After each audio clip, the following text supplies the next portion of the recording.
Ayun na nga guys, ito na, papanoorin na natin ang The Daughters of the Boys. Ito na, Sonara Tabi-Tabi po. Let's go!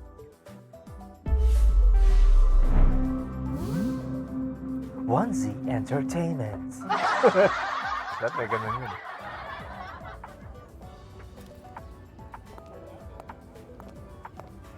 Wow, parang ang sarap naman. Yun nga din yung iniisip ko eh. Parang ang Sarap nun, na. tiya. At ganun. Ganda ng kulay ng inumin mo ah. Ito rin pala yung suot nila dito. Oo. No, Yung concert, no? Oo. Tabi siya, kasi sabi niya parating na eh. Parating na kami dun sa ganun nila eh, oh. Ano to, school? Parang school to, ano?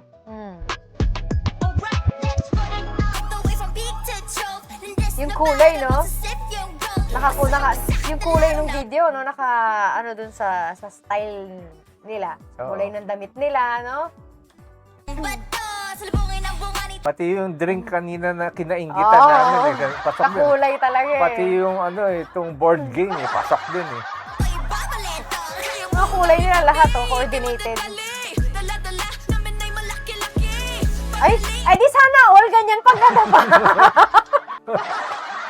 Hindi naman ito. Si ate ko naman. Pag nadapa ba kayo, ganyan din kayo kaganda? Ba't ganun? Pag ako nadapa, hindi ganyan na itsura ko, eh. Napaka-unfair naman nung ganyan. Pag nadapa ka sa may post, tapos ang ganda-ganda mo, gano'n. Grabe, oh. Kahit nakatapon yung gamit mo. Organized pa rin. Ba't kami hindi ganyan? Pag nadadapa kami, nakakahiya. Hindi. Ayan na yung kumalat yung gamit. Ang ganda ng tono nito. Yung part na ito, nakanta nila.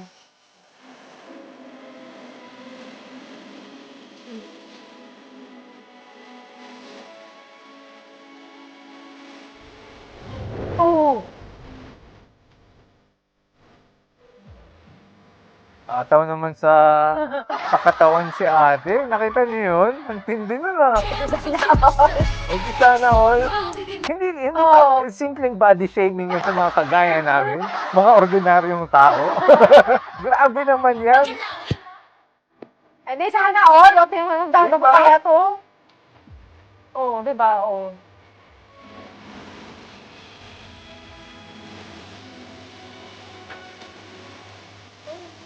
Saka ito, ganda yung tono ng ano nito. Ang daling tandaan ng ano. Yung parang hook ng mga kanta nila. Ang papayat. Grabe. Pero ang ganda ng ending nila ha. Parang sa bago ha. Parang sa bagong grupo. Ang ganda itong music video na to ha. Eh, siyempre, pinondohan niya ng boys. Diba? So, di ba? Yung ano eh, di ba? Akala mo kanina doon lang sila sa school. May gagawa pa sila ng mga ganito eh. O. Di ba? Tapos babalik sila sa mga pa-feminine. O, di ba? Mga pa-cute-cute, ganyan.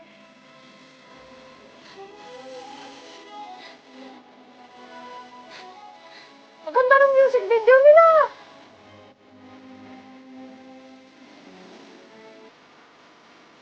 Akala ko kanina magsistay lang sila doon sa isang lugar eh. Hindi pala ko ano pala pinagagawa nila dito.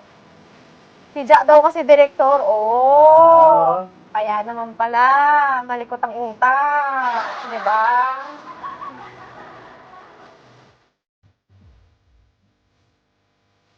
Tapos ngayon, nasa ano naman.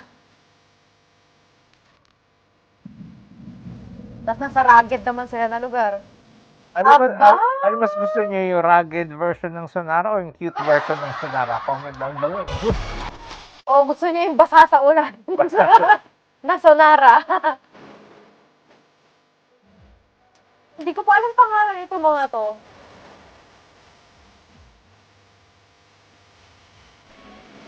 Kailangan ko pang pag-aralan ng ano.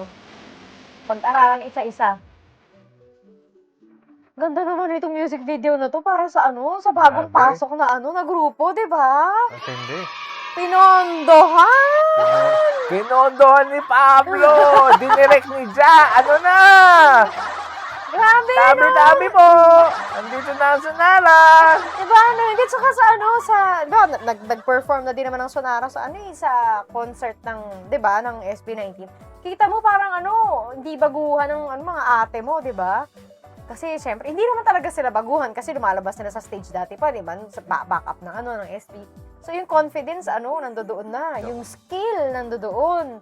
Yung looks, yung katawan, tas may tagagawa pa may taga-concept pa sila na na alam mo yun, may taga-pondo na Pablo, ganyan.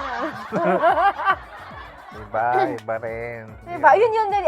Paano banggitin yung pangalan niya? Eureka, o may ba yan? Yung maiksi yung buhok yan, diba? Siya yun. Yung nagra-rap sa kanila. Siya yun eh. Yun, siya lang din yung alam kong pangalan dyan eh. Ayan. Swerte ng Sonara kasi paglabas nila, magaling agad. Pati MV maganda agad. Napakapalad ng mga batang to. Eh, di sana all. At saka, Oo. pinakamatinding sana all moment ko dito yung nadapa eh. Kaso, Yun diba, talaga, ang ganda pa si rin. ate mo. Yun talaga ang highlight. Ayan. Nadapa, tapos biglang ang ganda. May ganon, Miss Universe yarn. Ayan. Hanggang dito ang ating lesson. Don't forget to like, share, and subscribe. Bye-bye!